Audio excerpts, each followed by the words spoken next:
A woman's looks does not matter. It is how much she's doing for you that matters. Expectations lead to disappointment. Expectations lead to arguments in a lot of ways. You shouldn't expect somebody to act a certain way, and when they do or don't, you should have a backup plan for that. As I'm trying to figure out what's happening, why 40% or 50% of women over, Black women over 40 are not married or have these in-depth relationships.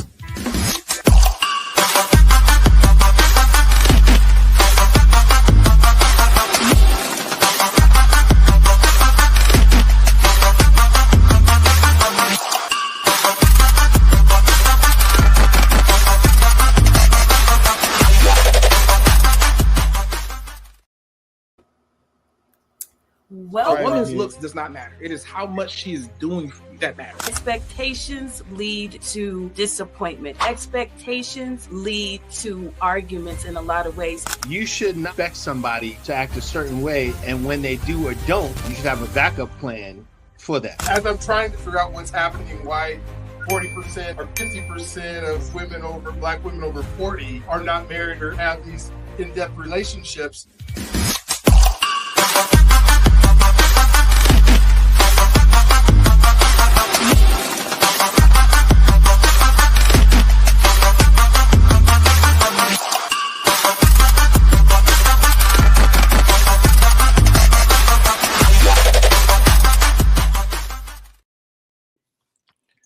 All right.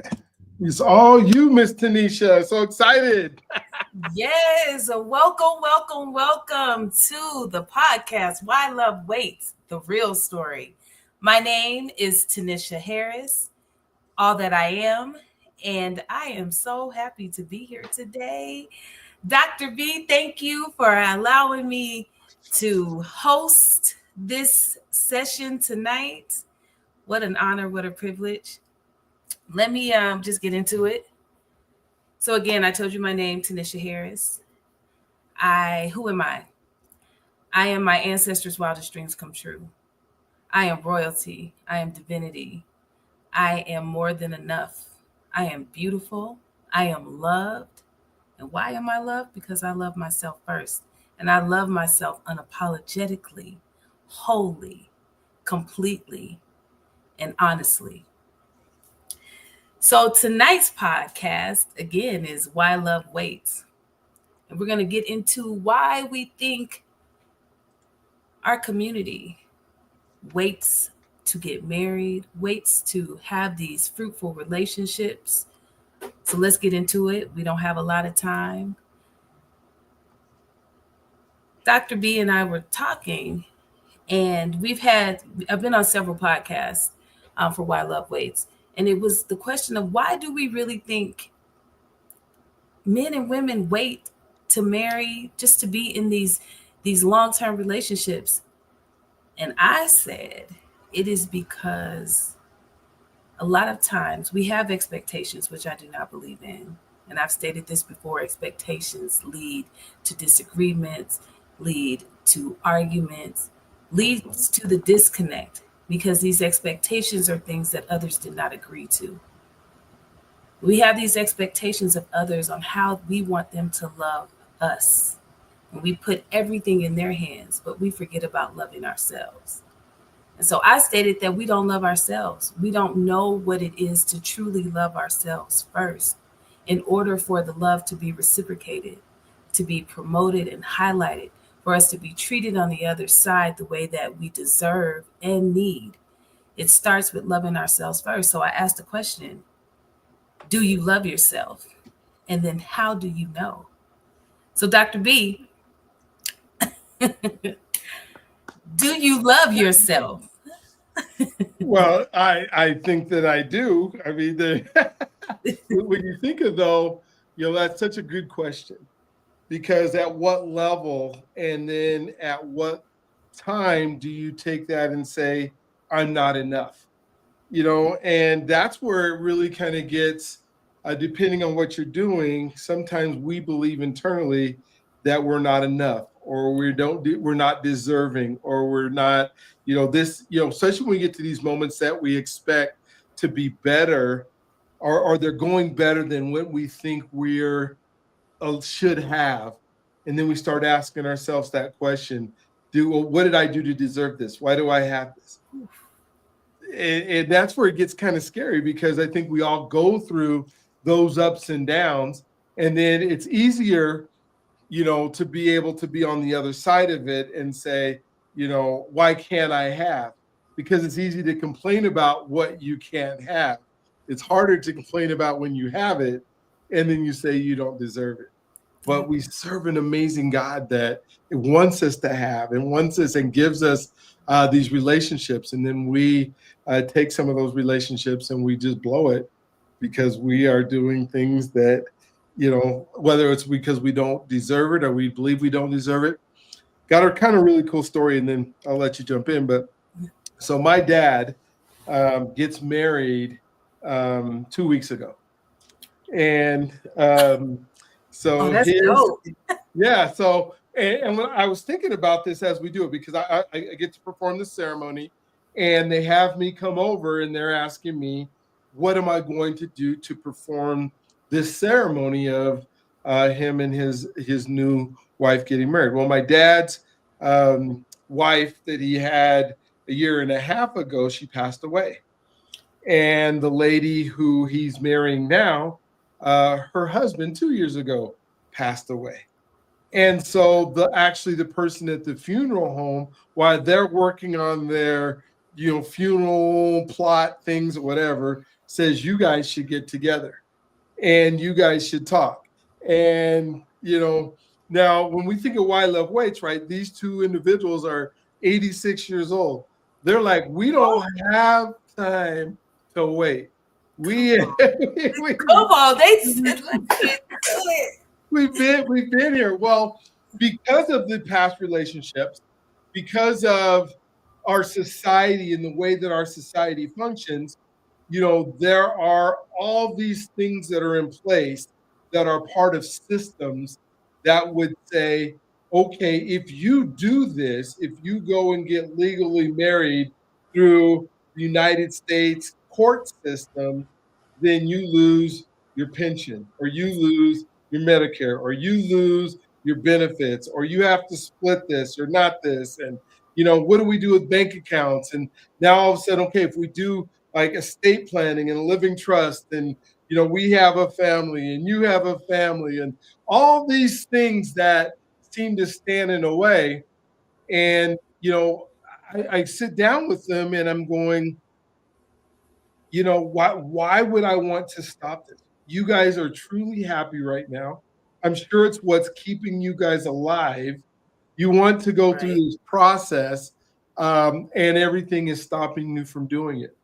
And it reminded me of a time back in our, culture, into the days of slavery, when our ancestors were owned by other individuals. And they wanted to get married, and our society didn't allow them to. And there was a ceremony that was called jumping the broom. And so instead of us doing the traditional, wedding that is here, we did a jumping the broom ceremony for them to be able to get married. Now they're 86, and they had to say, you're not going to jump over this broom. You're going to step over this broom. It was their leap and their jump that they could do. Yeah. But to just, and then they came over for the holiday that we just had, and they're just as happy as can be, and they're doing their thing. And we figured out a way to make it work, because, when God's a part of it, and that's who we did it in front of. We didn't do it in front of systems. We didn't do it to impress families. We didn't do it to impress neighbors.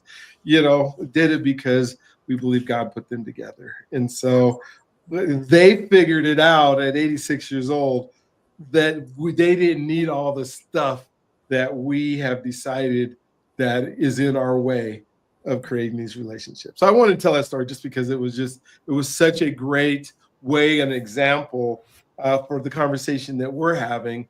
Is sometimes we let so many things get in our way, and we get in our way. And to see somebody who's got that wisdom. Yeah, it's a self-sabotage. You talked about, thinking that we're not enough and not deserving, but we are deserving of everything good that is abundant and prosperous. we're deserving of it. We need it. And a lot of us desire it. And so why can't we have it? Well, we say it's other things, but it's truly us that get in our way.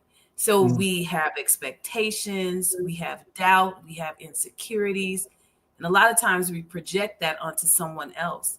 So you'll have someone who comes into your life who is amazing because you don't believe that you're deserving and worthy of it. You will find every flaw about them to say that they are not the person for you, when ultimately you're not the person for yourself. You have not become the better version of you. You have not stepped into, you have not allowed yourself to be loved because you don't know how to love yourself. And it may be society, it may be the way that you were raised. So what you saw or didn't see, but ultimately it's going to be on us to kind of do that deep work to figure out what it is. So I've heard people say, I'll never get married. And then I hear people say, it's, I'll never get married because it changes things. Like I'll stay the way that it is right now. And I feel like the way that marriage has been defined for our society convolutes everything. And so the word marriage and love go together, but honestly, it's not one and the same. So people choose to not love or to be in these fruitful relationships because they're afraid of the word marriage and all the things that come with it. So you talked about having, trust and, pensions and all of those things. That stuff is secondary. It shouldn't be the first thing. However, it's important. The most important is how you see yourself and how you feel about yourself so that other person can mirror that. I believe that we get what we project out. I believe that if we treat ourselves bad, then we start to attract those same type of individuals. I know personally that when I wasn't at my best self, when I wasn't at my greatest, and I didn't know who I was, and I didn't know how to love myself, I didn't even understand what love was, truly healthy love, healthy, healed love, like all of that. I attracted individuals who mirrored the way I felt about myself. I don't know if you've experienced that, but I do feel like we attract how we think and feel about ourselves. We get that person. And then we think that everyone is that same way until we start doing that deep work, until we start soul searching and finding ourselves around individuals or seeing other individuals who have healthy love, the way that they show up for themselves. And we're like, oh, that's different. So if you were raised in a family where people did not show love or it was abusive, you might think that that is the only way. That's the only type of love and that's what you deserve, until you come into an environment that's different and you see people thriving and loving one another and respecting one another. But you look at that individual and you're like, dang, they really do love themselves. Like you might be offended by their confidence in themselves and the love that they have. You might take it as arrogance and conceit, when ultimately it's confidence and it is knowing thyself. And so I feel like that is why a lot of people don't love, because I was there myself. I did not know how to love myself, and I had to redefine it for myself. And I had to rediscover the love that has always resided in me. But because I chose to highlight and promote the lack and scarcity, that's what I got more of, until I realized like I deserve more. I deserve better. I don't deserve to be abused, mistreated, dismissed, overlooked, stepped on. But all of that was happening because that's how I saw myself, whether I was able to admit it or not. It just was. Have you experienced that? Yeah, I mean, well, and Nathan wrote us a thing. He said, and then I'll answer that. But he says, "Do you believe it's more from fearing we're not enough, or not understanding where we really stand, thereby what we bring into the table?" I guess that kind of just goes along with what you were saying, more from fearing that we're not enough. Yeah, I think yeah, we fear that we're not enough because maybe we haven't seen it. Or if we're, so you have this reality TV that shows love promoted in such a negative and just, I don't know, it's just, I don't want to use the word yuck, but it's just it's just ugh. I don't know. Just, and so then you have people who are seeing that and thinking that's how all people move. Like that there is no regard of how you show up for yourself in any situation. You can just show up, you know, being disrespectful and loud and rude and dismissive, and it's okay. And I think that's also a part of the fear. Like I'd rather show up this way and be seen versus being truly seen for the greatness within, because I really don't think I deserve that goodness. Yeah. So there's a fear of it, everything working out. It's much easier to look at it and say, you know, everything is going wrong because you have an excuse not to show up for yourself or not to be better. It's easier to walk in that fear than to walk in your confidence, to walk in your light, to truly shine bright. It's easier. I was having this conversation of saying it's easier to be mean. For me, it's easier to be kind. But there was a time when it was easier just to be mean so that I had an excuse and a reason not to be better. So if I wasn't loving myself, it was okay because it was all of these other things. There were excuses. There were these things in my way. And so I just can't show up. I just can't be better. Lies. Yeah. You know, one of the I guess greatest analogies that I can think of for, you know, for me in the situation is, you know, when you're on that airplane and they're going through the emergency procedures and they tell you if you have a child, and I think it means more when you've already had a child because you kind of understand what that love is like, but they tell you that you got to put on your mask first before you can put on your child's mask, because if you fall out, neither one of you are going to get the mask. Come on. You know, neither one of you will get it, right? Both of y'all have perished. So you have to take care of you in order for you to take care of the other person. Absolutely. But I think where that doesn't even stop is we have to think of, okay, yes, I have to take care of me, knowing that that's going to allow me to take care of the other person. And I think sometimes we forget that we're still here to take care of the other person. We're not just here to take care of ourselves. But sometimes we get there, okay, I got to go me. And then when I'm whole, well, then I'm going to go ahead and take care of this other person. But when I think about that analogy, I don't know if I can put the mask on perfectly because I'm going to do it as fast as I possibly can so that I can get to attending to that other person. And then once that person, then I can start making adjustments and then I can go back. And it's kind of a back and forth thing. And I think sometimes we get caught up one, you know, I'm going to try to take care of the other person. And somehow that other person is going to put the mask on for me.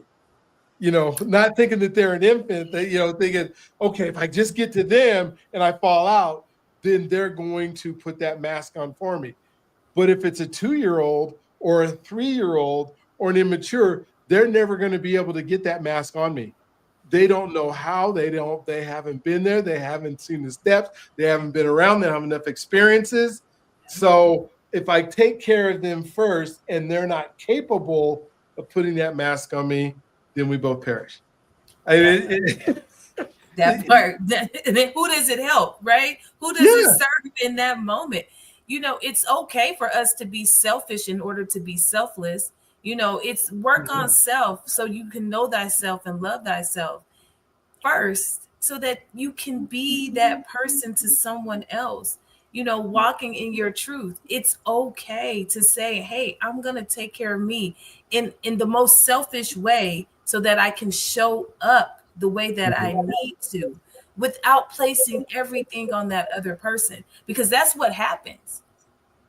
What a lot of what I see a lot of times is like, that person needs to make me happy. That person they don't love me right. They don't love me the way that I need to be loved. But if we had these real conversations, it would be like, well, what is the way that you need to be loved? And to have that person to articulate clearly what it means to be loved the way that they need to be loved. I think if you ask that question to people who say it, they're going to be stuck. Well, you know what I mean? I just need them to love me. I just need them to do it the way that I want them to do it. But who says that the way that they are loving you is wrong, especially if they're coming from a space and a place that's positive and you can't receive it because now they're too kind. Now they're too this. It's too much of this. They want to shower me with things and I'm not used to that. Well, is that their issue or is that yours? Does that mean that their love is tainted, or does that mean that your outlook on the way that you need to be loved is tainted? So to ask these real conversations and to ask it in a way that is not condescending, that is not judgmental, but it is to provoke, someone to think like in depth and say, you know what? I said that they're not loving me right. But how do I want to be loved? What does love look like to me? What does healthy, healed love look like? And have I ever received it if I reflect back and I just didn't know how to accept it because I didn't think I was worthy? I think those conversations need to be had, but do we have them? Because are we afraid to have that when we see our brothers or sisters, our mothers and fathers walking in this toxicity, saying this person doesn't love me, and you're looking at the other person like, dang, I just see how much they love them. Like they are so patient. They are so, and this other person, do we have those conversations? And those examples, I mean, you brought that, when we think about how should we be loved, and some of that comes from, how we were raised and the families that we were part of and the communities that we were in. And somehow, no matter what that was, that becomes our, I don't know, for lack of a better word, what we latch onto in our expectation of what love is, because we don't know differently. We don't, this is what we've seen. And somehow we equated that when we were in our, I guess, our infancy, when we were bonding and we were saying, okay, this is what I need. And then without even thinking through the process of what that is, we go, okay, this must be love.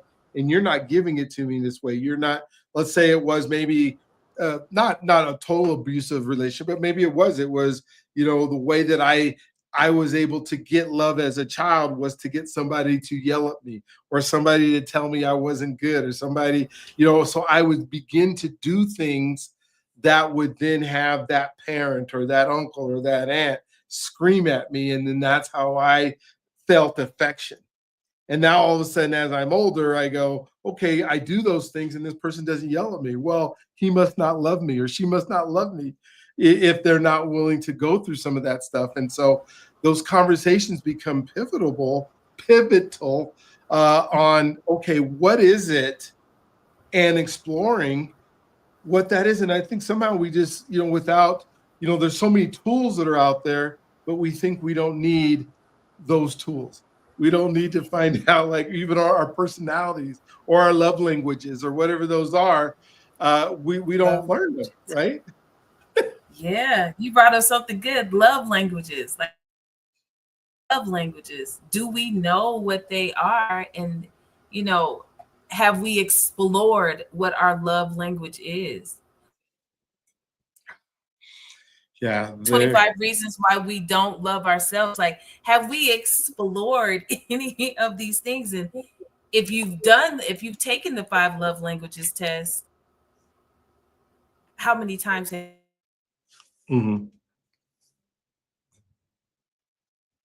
grown or how much you've stayed the same. Which is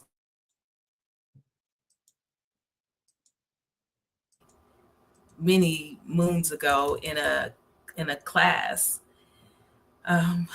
in college, and it really opened my eyes. It's called The 5 Love Languages, and it's by Dr. Gary Chapman. There's a book, and you read the book, and you go through, and you take a test to figure out like how you're connected to others and what your form of being loved is, and it can change. Have you taken it before, Dr. B? I have so many stories about the love languages because I have, and I took it probably right out of college when I first got married, when I first started having kids. And one of the things that I tried to do with my kids as they were growing up, is to know their love languages and know them so well. It is so amazing if you can find out in the present tense what a person's love language is, and that you can then begin to communicate to them in their love language. There's nothing they can do to resist it. There's nothing they can do to, so I would even do this experiment in my classes when I would teach my computer classes, or I would teach at the school, and I would be there, and I would get a group of students together, and I would start finding out what the love languages were of my students. So let's say that one of the love languages, words of affirmation, where you say good things about somebody, and that's their love language. And so for somebody whose love language is words of affirmation, they light up when you say those words. But if their love language is acts of service, you can say something all day long, and it's not going to do anything. So I would have the kids they'll be just looking at you like, yeah. And I can remember I did an experiment one time where I grouped my kids. I think I had like 40 kids that were in my PE class or something, and I grouped them by their love language. And so I actually I made them all the number ones, and I would, I hand out the cards of number ones with words of affirmation, and I would have them play a game. And I would just say, you're amazing, you're incredible, you're this, you're that, right? And then I would have them against the active service team. And as long as I was saying those words of affirmation, that team would always win. If I was saying those words of affirmation and everybody on the team had words of affirmation. If it was the acts of service, I would continue to do things like I'd make sure that the ball went out to him, or I'd make sure that the hockey ball, whatever it was, I was making sure that I was serving him in a way. And then they would win. If it was physical touch, I'd run out there and high five everybody and do stuff. But I found that with my kids. Like I have one of my children who her love language is gifts. And here's how I could tell, because she was always making something for somebody. She was always crafting things. When a gift came up, it was a special thing that she would make sure that it was wrapped perfectly, that it was the appropriate gift, that was, whereas like my love language is not gifts. So it doesn't matter what she gives me, right? Great, thanks. No big deal. Mine's acts of service. So go do something for me and I'm happy, right? But she would take all this care. And then when I treated that box as if it wasn't as special as she wanted to be, she walked away sad. If I go through a birthday and I just say, hey, happy birthday, I love you, but her love language is gifts. So I know that I have it doesn't matter what the gift is, it's the thought of the gift. If I were to give her a card that has money in it, there's no thought behind that. Now, my kids that are acts of service, or the kids that are physical touch, whatever that, hey, you give me a card, $20, I'm in heaven. I get to go buy whatever I want. I got to do anything. But for the child that gifts is her love language, and that thought process wasn't put together of the perfect gift, then you haven't done justice in that. Now you think about your spouse and you say, okay, if my spouse's love language is quality time, which mine is, And I go try to do stuff like I make the bed every day, or I sweep and I do dishes and I do the things that, because my level is acts of service, right? So I go try to communicate with her in the way that my love language is. So I'll go do acts of service. So I will, fold the clothes. I will do the laundry. I will, do the dishes. I will go wash the car. I will do all these acts of service, and okay, no big deal. But if her love language is quality time, I can just sit there and just be present. It doesn't even cost me anything but time. And she's as happy as you could possibly imagine her to be. I mean, I'm bored to tears. I'm sitting there. I'm just, but if my true desire is to put that mask on her first and then me, then, all right, got to put me the mask on for me first, right? And then her, because I got to take care. But if I realize that, then putting that mask on her is so easy. Now I know, all right, let's go for a walk. Let's go sit in the park. I'm not going to do anything for you. I'm just going to go sit in the park with you, and I'm going to recharge your tank. If our love tank is what fills up like a gas tank, and we want them to be on full all the time and not on empty, if I see them or like her getting frustrated, or then I know it's quality time. It's time to go just sit down and do something. Now, if I did that with you had to sit and actively listen, but listen not only with your ears, but with your eyes, and observe and pay attention to what that is, and also asking the question. But it's usually within our actions that we show you how we need to be loved.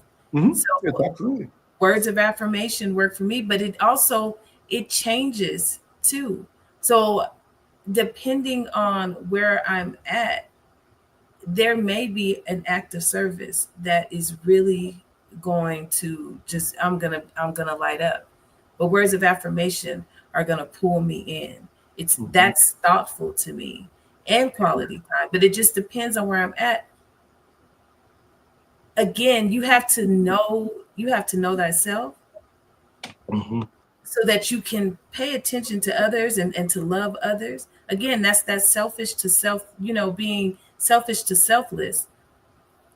You looked at your kids, you know that each one is different and they're all yours, but each one you have to parent. Regina Edmondson said this. She's pretty dope, and I just want to shout her out. We were in a class and she said you have to parent the child you're with, but that takes that, for that individual, you have to take the time to understand who you're with. Your wife loves quality time. What if you recognize that she loved quality time, and then you just did quality time with all the kids, but you never paid attention to see how they what they love and how they are seen and heard? It would fall on deaf ears, and there may be some disconnect between you and the kids, because they're like, Dad always wants to spend quality time, but dang, I really wanted like that gift over there, or he never says like, I'm beautiful. And it doesn't matter how much you pour into yourself. It's like, Dad is not paying attention. You will miss the mark. But I do think that it comes from taking care of self to understand how to love someone else. I think that is really important. And then recognizing again how you change. So the 5 love languages, again, words of affirmation. For whoever is watching right now, for those of you watching, I want you to kind of just think about this. Words of affirmation, is that you? Do you need words of upliftment, to give you just that extra push? And then also words of affirmation that you say to yourself. So understand that if you like words of affirmation, are you also saying them to yourself? Are you starting off with that? And then acts of service, doing things. Someone's doing something for you, but are you able to take care of yourself? What is your act of service for yourself? Receiving gifts. That may not be your thing, but sometimes you being the gift for someone else, and maybe it's a smile, maybe it's a kind word, receiving gifts, quality time. Do you spend quality time with yourself? And do you have an expectation with others to spend quality time with you when you're not able to reciprocate that? And then physical touch. I was at a funeral earlier today, and one of the littles was being introduced to family, and we're huggers, and just like physical touch. And the little was like backed up when the handshake came in. It was like, no, I don't. They did a fist bump. And then a hug was, someone went in to give them a hug, and the little was like, I don't like hugs. But you have to know that everyone does not like physical touch. And so you have to be mindful. You can push someone back, but recognizing these 5 love languages, where do you fall in? And does it change over time? And just reflecting back of how you showed up in the past, like, wow, in previous relationships. And it's not always romantic either. This is also in business, in friendships, with your parents, your siblings. It can change depending on who you're with. But how do you show up? And again, mirror. Yeah.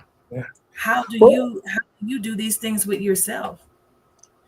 Yeah, and you think about the thing that also goes along with the love language is that I think folks don't really understand this, because now you start figuring it out, but then you want to be judgmental of somebody who doesn't reciprocate the way that you want them to.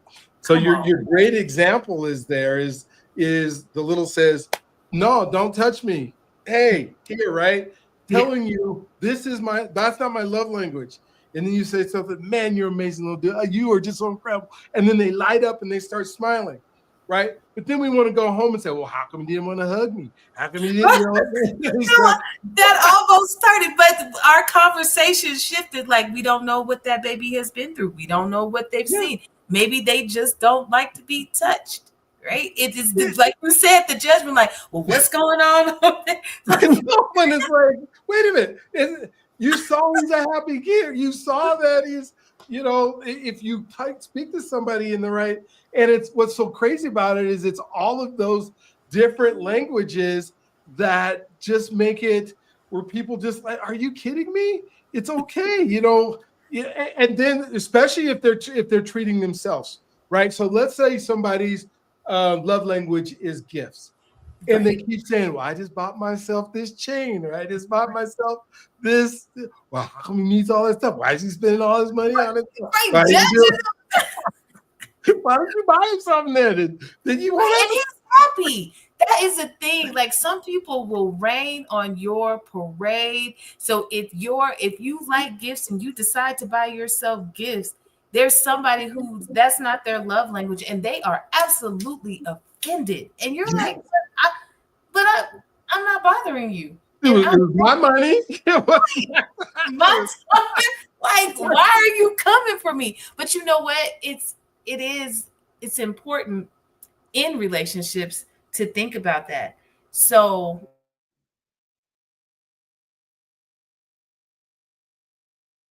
if your love language is gifts, but your spouse's is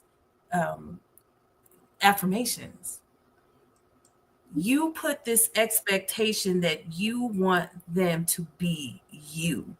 And because they don't show up, now the relationship is doomed. When it is all a conversation that can be had, effective communication. And instead of you being offended, it's taking the pause to be like, well, let me meet them halfway or meet them where they are. Oh my God, they really get excited.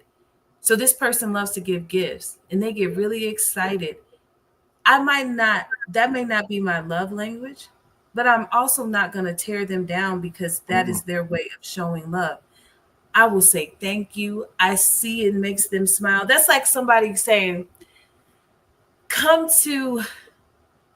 there was someone at work that says, hey, my boyfriend is a math nerd.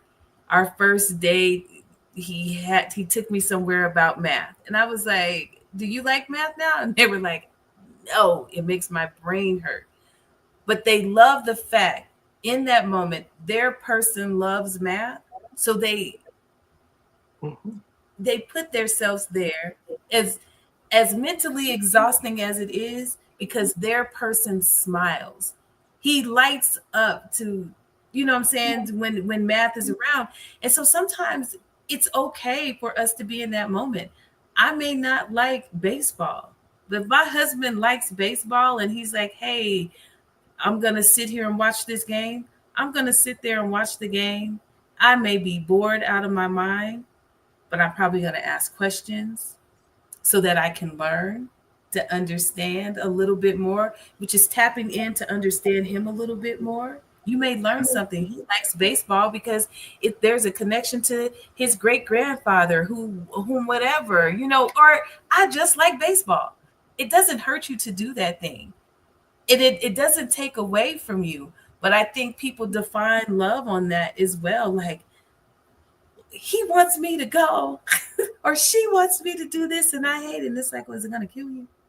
To show up for that person and in the way that they need to be loved in that moment, because maybe you showing up is the fuel that they need to do that thing that they're most afraid of. You may not have any idea that they're terrified, but your presence and being there just gave them the added boost that they needed to go through with that thing.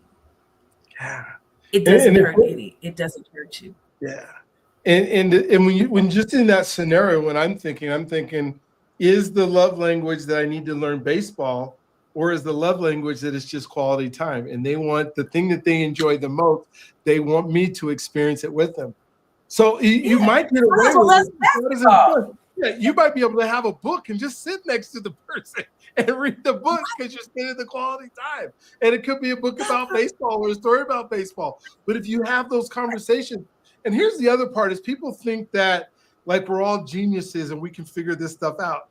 And what I'm telling you, if you might not be the person, unless you've done this a long time like I have, where you can just recognize it right off the bat. And it is 100% okay to ask that special person, can you please take this test for me? Because I need to know what your love language is. I need to, I just don't know. I want you to take this test. Hand them the test, go through it, discuss it, talk about it, then start trying stuff out. And and then you can even say, here's what's fun. I can do now. I can go like, hey, sweetheart, my love tank is empty. I can say that because we've had enough discussions about it. Like, all right, she gets it. She stops, access service. What do you need me to do? You need me to go make you some dinner? Sure, that would be great. Is it right? Because it's just like, it's an act of service. Like, if you sweep the floor, because that's gonna, if somebody be looking, you know, outside like, just the floor being swept just made his day. Yes, because it was that act of service. It was the in the moment thing. We be missing it a lot. I didn't know my acts of service when I was younger. I mean, I didn't know my love languages when I was younger. That wasn't introduced to me until college, but I recognized what mine are, and I pay close attention to my person. I see what he likes. And then sometimes I have to check myself because I'm doing things that I love because we're human. Like, we still get into ourselves, and I'm like, oh, that's not his thing. Oh, okay. And instead of me being disappointed because that's an expectation, I take a pause and I'm like, oh, okay. It's okay. It's fine. But we get so offended and just now we're disgusted with that individual because they're not showing up, but we missed it. We weren't observing. We were not communicating effectively. And I don't think that part is hard. I don't think love is hard either, to be completely honest. It is just taking a moment to breathe. Like in everything that we do, it's breathing. breathe so that you can listen. You know, you have your senses, your 5 senses. We talked about 5 love languages. We also have our 5 senses. Take a moment to breathe so that you can pay attention and see, so that you can communicate effectively. Listen with your eyes and with your ears. Speak less so that you can understand. Listen so that you can comprehend, so then that you can ask the question to lead you to the next thing. But we make assumptions.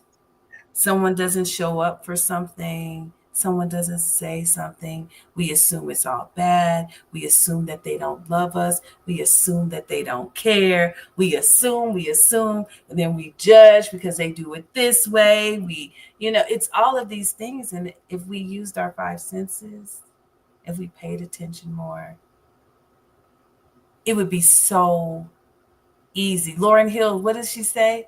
It could all be so simple, but we'd rather make it hard. Yeah, if loving you is like a battle, she talks about that. Then we both end up scarred. Why? Because we were not paying attention. Well, It can be so simple. Well, and the biggest, being present, you have to be around even to see the 5 languages or to see the 5 senses. There has to be time invested. And I think that there's a lot of times when people try to go where their love language or their needs are being met and saying, but they'll tell you this relationship is the most important relationship in my life. But then you look at, okay, let me see your calendar. And that's like the number one question that I love to ask is when somebody tells me, I just don't know what's going on. I don't know what's happening. Let me see your calendar and show me where this is a priority to you, because that will tell you droves and droves. So, okay, well, I don't keep a calendar. Okay, well, give me the last 7 days. What'd you do on Monday? Well, I went to work, and then I went out to meet the guys, and then I went out to here, and I went out to there, and then I came home. Okay. But your kids are most important. Yes, on Saturday, I went to their soccer game. All right, did you help them with your homework on Monday, Tuesday, and Wednesday? Or were you even there? And I get there are seasons when you have to do stuff in order to support your family. But if they're your priority and they're seeing you hang out, well, I just needed to get away. I just needed to go to the game with my friends so that I can have it. Well, your son had a game today and you at the professional game when nobody knows your name. You got that guy's name on your back. Your kid sees that, but you're not at his game. And your spouse sees that you're not there because you're out with the boys at the club or the bar or whatever it is that you're hanging out at the barbershop. How long does it take to get your haircut?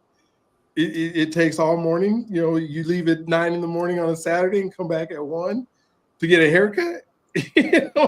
No, what's your priorities? And so I think that's, when we think about relationships and we think about what works and what doesn't work, is some of those times where you go, okay, where is my time actually being spent and where is it in my calendar? Yeah, real time. Yeah. I have had those hard conversations with my love. He has shared a lot with me where it was like, I'm not offended and I'm not mad. It was like, oh dang. Well, I didn't even mean it that way. Because when you're an entrepreneur, you're really working on building your business and being that entrepreneur. And it is do it at all costs because it's you. And sometimes you're so invested in that thing, that service, that product, whatever it is that you're offering is, that you forget about the others. You forget to check in. You forget to acknowledge. And sometimes you need those reminders like, ooh, like you said, what does your calendar look like? Let me see your calendar. And it's like, priorities. Where is the balance? I can be engaged here.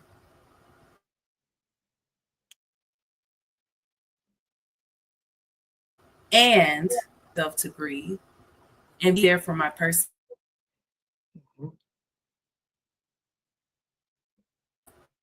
And sometimes we forget. I'm really working on this. I'm an entrepreneur, and they knew what came with it. They said they would support. They didn't say that they would be tolerated and that they should tolerate. We should be around individuals who celebrate us.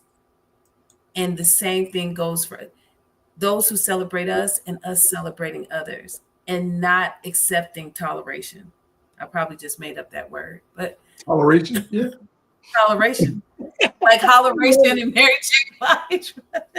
But you I love it. I love it. Yeah, but we should go where we are celebrated and not tolerated. And that person who is there to support us and love us and do all the things, we have to check in and make sure that we are seeing them and listening to them as well, and not expecting them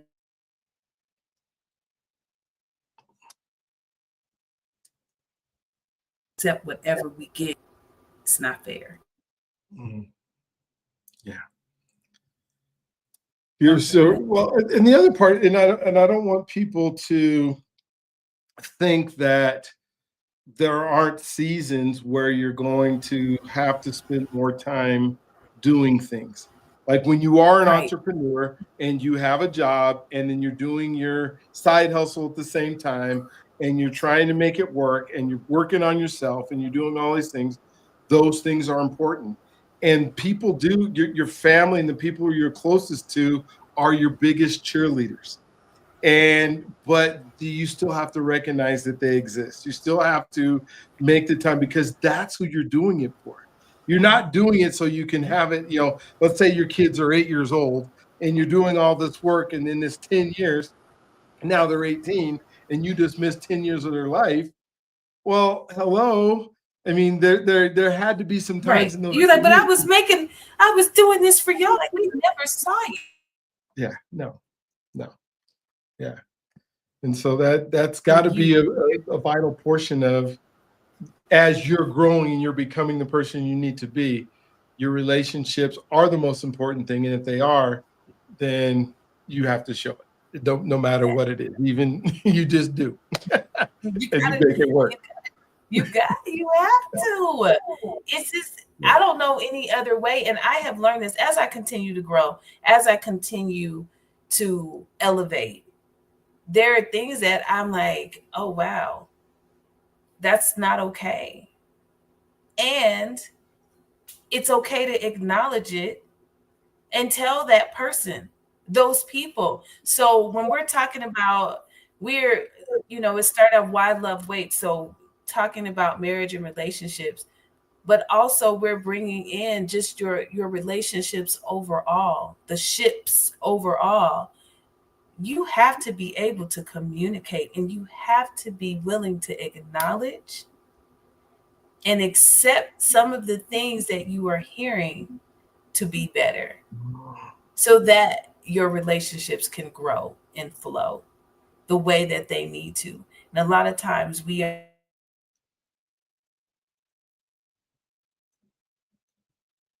being right.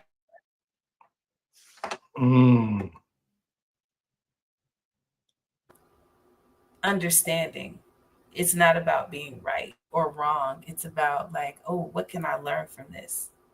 And how can I be better? And how can I grow? Because that's going to help you love yourself better. So then in turn, you can love someone else. And you compliment them. You don't complete them. I just have to say that because I hear that too. I like that. Yeah, you're not completing anybody. You are part of a team.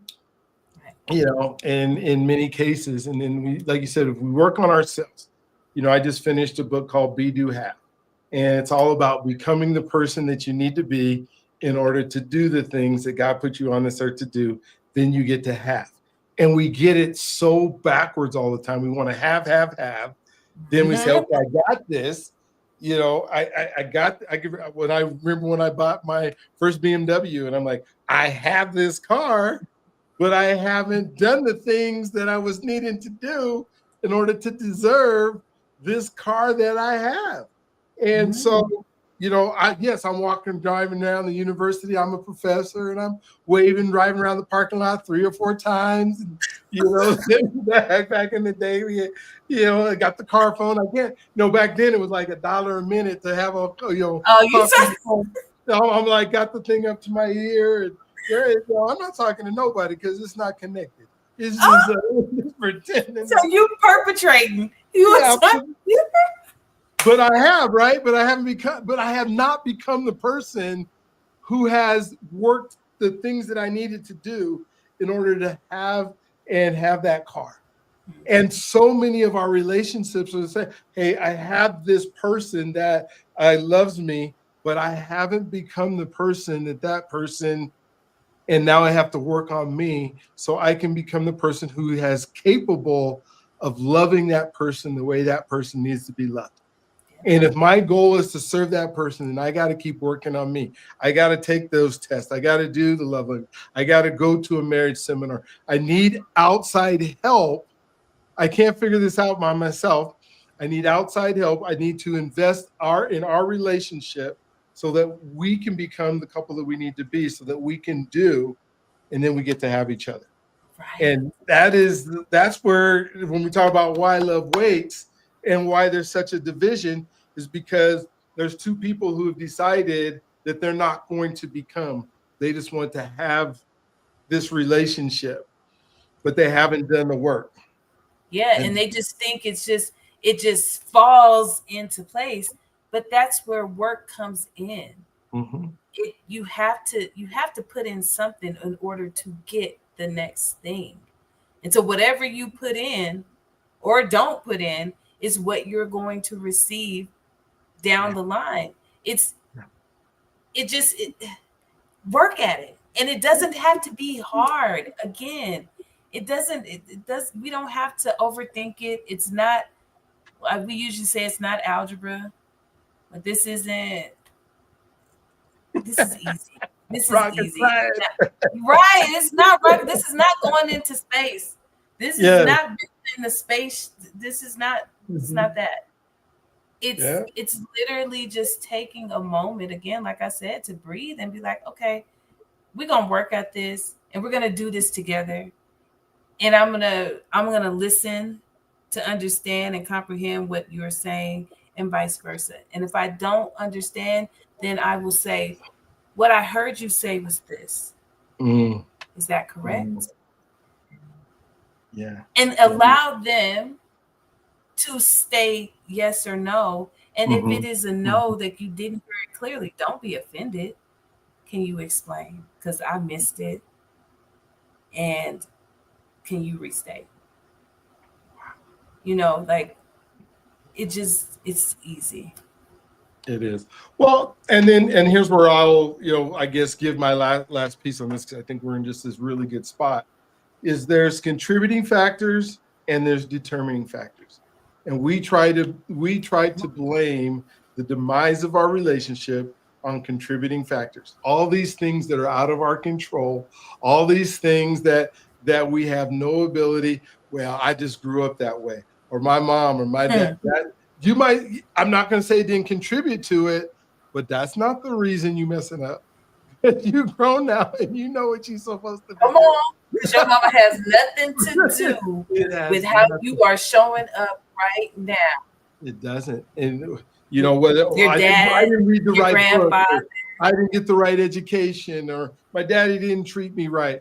All of those are contributing factors. I am not denying. I'm not even saying that you had the best life growing up and you had great examples, and you might have had terrible examples. But all of those are external contributing factors. The determining factors are the things that are within, and what are you going to do about it now that you are in this relationship? Is this something that you've decided that you want? And if you have, then what are you going to do? And if that means that you don't know how to do it, we're so fortunate in this day and age. It's not like I got to like go 300 miles to find somebody who can help me. I just have to turn on my device and watch about 100 videos. Then it's gonna start sinking in, and then I'm gonna call somebody. Right. Then I'm gonna show up at church. Yeah. Then I'm gonna find some relationships that are doing really good. I'm just gonna go watch it if I need to. I can go to a free baseball game in the park and watch relationships and see what works and what doesn't work. But we want to blame it, and those contributing factors. We want to blame our circumstances. Well, I just don't make enough money. We don't have enough money to do all the things. There have been some happy people in this world who had nothing, and there's still millions and billions of people on our planet that don't have nothing, that have incredible relationships. So relationships don't have nothing to do with money. Now, money will mess up a relationship because we come in there with those expectations. But those are those contributing factors where those conversations have to be had. Yeah. They do. Yeah. We have to do that inner work. When I say that deep work, like you talked about, we look at the external, but our external represents the internal. So if our internal is full of toxicity and negativity and just chaos, then our outer world displays. And so, yes, we have those factors of how we were raised or not raised, what was said, what was done, what was not done, all of those things. But ultimately, we are the common denominator in everything that happens in our lives, good, bad, or indifferent. And so if something is not working out, if love is not loving the way that we want, then we need to look internally and do that work to figure out what is it, and then start to repair and to renew and to restore so that we can show up well. AJ McQueen, he's this lyricist, his poet that raps, and he was asked in one of the songs, it was, he wasn't gonna be seen or show up when somebody was asking when they were gonna see him, and he was like, when I'm done seeing me. Like, that just was profound. Like, see yourself, do that inner work, do that deep work so that you can show up. It says, before I do for anybody else, let me consider myself, check my mental health. You got to check in with self.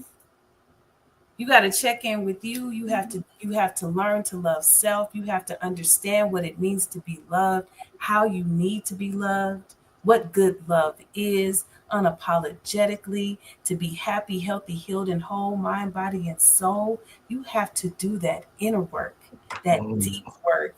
And it may not be the savoriest.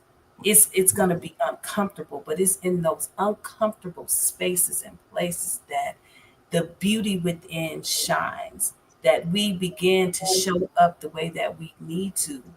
But we ultimately remember our greatness and our royalty and our divinity.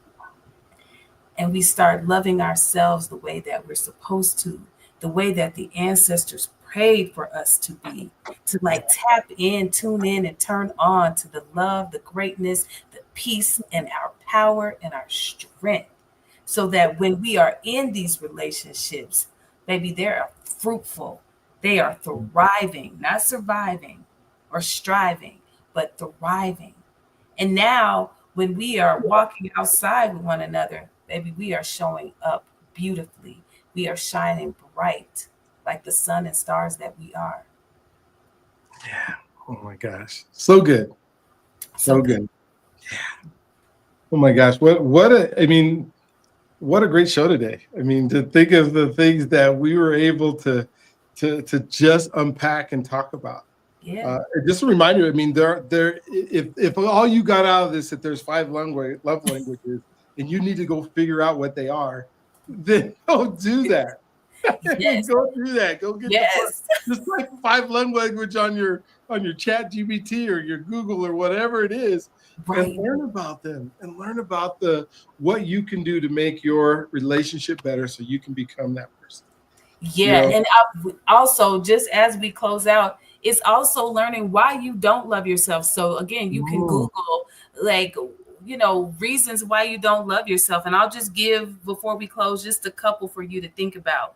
You feel bad about taking time for yourself. And a lot of us do feel guilty when we say yes to ourselves and no to someone else. It is okay for us to be selfish in order to be selfless. You tell yourself, we talked about this, you're not good enough, you're not smart enough, you're not beautiful, you're not handsome. The apologizing, you are constantly saying, and this is not an affirmation, I am sorry. You have to stop apologizing for your greatness and your beauty and for the love that you have. You think putting other people first is honorable. And so you forget about taking care of your wants and your needs. You compare yourself to others, and comparison is a thief that steals all joy. You can't compete where you don't compare. You got to stop that. You need permission, so you're looking to be validated. Stop it. You feel guilty about spending money and doing fun things. You pack your schedule so you don't have to sit with self. A lot of people cannot stand to be alone with themselves. It drives them bananas. Sit with yourself. You will learn a lot about you. And then you have no idea what your purpose is. And so then you look for your purpose in other people when ultimately it comes from within. And lastly, you need to know what others decide before you make a decision. Like, why are you waiting on life to erect and somebody else to tell you? Because people will tell you who you are and who you aren't. But if you know thyself, none of that even matters. Validate yourself. Validate yourself, and don't look for someone else to tell you who you are. Because we've seen it in the past. We were enslaved. We were not slaves. We were enslaved. We were not slaves. And those slave masters told us who we were, and it's carried on generation to generation. It's time to break that. Man, powerful. Woo. This is so good. So good. Thank you. Thank you for having me to guest host today. Yes, you did. So, can't wait to do another one with you. And, all the things that go along with it, and to be able to have other people come on and shine. That's what season 2 is going to be all about, is just other folks that have words to say that they when wanting to get out. And so phenomenal job that you did today.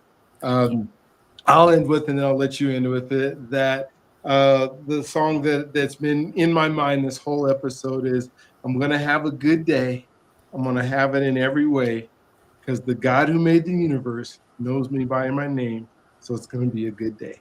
Hey. It's just, Forrest Gray, whoever say it's just because, when you have the God who made the universe and he knows you, he's there to help you. He's there to love on you. He's there to make this all work in a way that you may not even believe is possible, that you might not even believe, is there, but it is. And so, Tanisha, you phenomenal to come out and just talk to us today and give us support. So, here's what my suggestion. I'm going to let her close, but my suggestion is go back, listen to this, especially if you're watching it live right now. Go back, watch the recording, take some notes, find out the things that we were able to talk about, and make your life better. So, Tanisha, your show, close it out the way you want to, and we'll do that. Well, again, thank you for having me here today. I have absolutely enjoyed myself. So much more to unpack. But for those of you who listened in, tapped in, tuned in, and turned on, I want you to check yourself. I want you to check within, do that deep dive. I want you to figure out your 5 love languages. I want you to figure out how you are loved, how you need to be loved, or why you feel you aren't being loved the way that you need and desire. Unpack it, release it, let it go. Remember to breathe. And I will end with the song by Cleo Soul, Know That You Are Loved. And it's as simple as this. Know that you are loved. Even if you don't love yourself, just know that you are loved. Receive that. And if you don't know that you're loved, start doing the work to figure it out. And you are loved, you are appreciated, you are celebrated, you are needed, you are necessary, you are worthy, and you are your ancestors' dreams come true. So thank you for having me. Have a great day, a great rest of your week on purpose. Peace. Amen. Amen.